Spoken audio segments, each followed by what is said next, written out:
waxaan halkan dadweynaha reer Burco u sheegaynaa iyadoo aynu gelino xilligii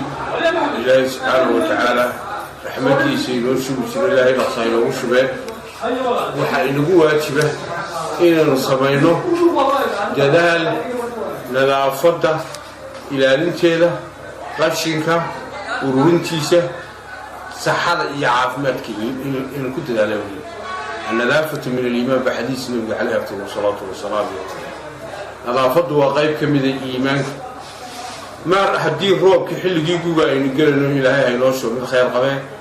وحوي وحي نجوا تبين إنه إلى لنا تنتي جود عافمات في مقالة برعو إنه إلى لنا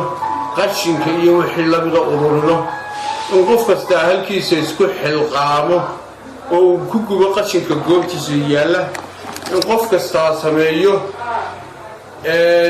واجبات كسارن أو يسكح القامة إنه نرى كرو قشينك أو نرى إلى لي نظافة الجود لأنه يحل الروب هذه قشين المجال ده الله الروب كله وين هذا حننظف ضباك اللاحق مكايلا يبين كمان قالوا حندورنا إن أي نظافة نقاش قيسان إن نرى إلى لسان نظافة الجود المجال ده إن نرى إلى أساس حر عروض يدق وينها اللفتي سنة marka qashinku waa shayga ugu muhiimsan in la iska ilaaliyo oo la iska basriyo oo la iska gudo oo la iska guro